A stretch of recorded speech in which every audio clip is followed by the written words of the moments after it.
There's definitely somebody in here. It's watching me.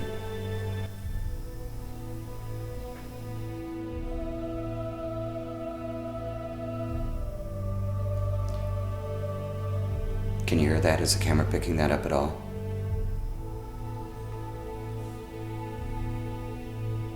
I got a word secrets. I think I heard lawyer.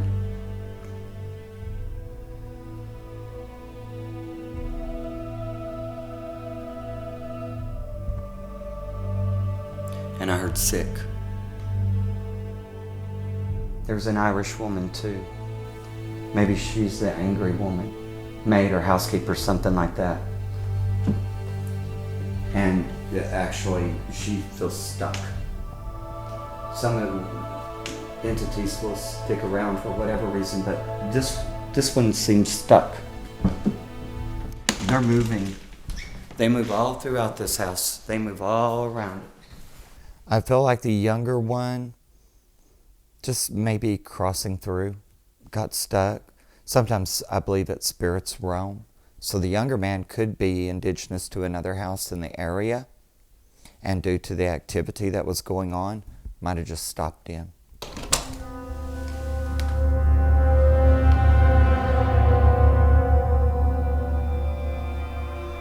There's a little girl again. Man, this house has seen a lot of death. Mostly by sickness or like tragedy, not like murder or somebody stabbing somebody to death. I'm not getting that. I'm getting death from like sickness or misfortune. Yeah, there's a definite presence of a man here. And he doesn't seem like he's from that long ago. I keep getting lawyer or something. I just keep running into law. There's something with lawyers. And he just told me to get out. The older man told me to get out, the one who's ill. And at this point, all you can do for him is pray and eventually hope that he'll cross over on his own. The first time I went in that house, it absolutely blew my mind. You have this absolutely gorgeous house, beautiful structure. Walked in the front door, and the first thing I noticed are these two giant creatures, basically cast in bronze or some kind of gold. I don't even know what it was. It was absolutely gorgeous.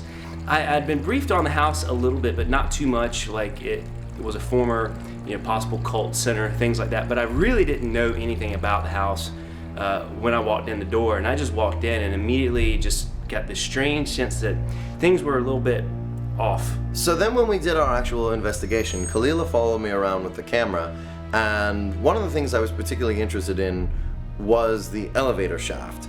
The elevator was put in by the most recent owner, and whenever you do major construction or renovations, it's generally understood in the paranormal research communities that that's when you truly disrupt some spirits previously peacefully lodged within. So the elevator shaft was the perfect place to check things out. This is also the very place where that deck of tarot cards was found, in the wall that's now the elevator shaft. This tarot has a lot of energy in it. Probably because of the house, but because of the texture of the cards and the fact that they're obviously old, but that they are not bent.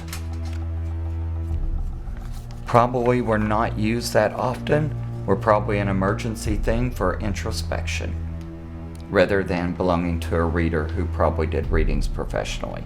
These cards were entirely personal. Once it had been constructed, the dogs would never go near it. They would avoid that shaft everything they could. They would certainly never go inside the elevator. Numerous people say, no, I think I'll take the stairs. There's just something incomparably disturbing about getting inside that elevator and riding up through this strong spiritual shaft where the tarot cards were found, where the dogs avoid, where many people get the sensation of the hair standing up on the back of their necks. I progressed down to set my investigation up on the floor with the master bedroom. And when I was on that floor, I was set up in the bedroom, and I got 3 pretty significant EMF spikes. Now I use what's called a millimeter 8704, and that is a great tool for paranormal investigators because it's an EMF detector and a temperature gauge, but you can calibrate it so that it doesn't pick up on man-made frequencies. In other words, breaking it down, TVs, lights, things like that don't make it get readings. So if you're picking up readings, there's something going on in a natural electromagnetic field. And I got 3 pretty significant readings that actually formed a perfect triangle in the center of the room.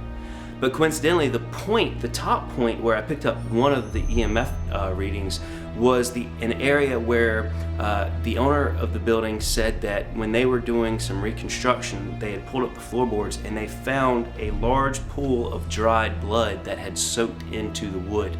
Now, there was really no way to say how old that blood was or how long it had been there. Maybe it had been there before the cult. Maybe it had been back in there in the 1850s, 1860s, 1900s. We don't know. This house apparently has had a very long, fantastic history. So really no explanation why I would get a high EMF reading right there. Is it coincidence? I don't know. I would have to say my beliefs on the paranormal. I've experienced some things in my lifetime. I'm skeptical, I would have to say. Unless I see it, I don't really believe it. But I can't, I can't push aside the things that have happened either. I believe that the person who lives there now loves the house, enjoys it. If her and the housekeeper can come to terms, they'll get along just fine. I believe that the living and the dead can coexist. I'm on the fence, I'll put it that way. No, I'm not on the fence. I believe it. After buying this house, I believe it.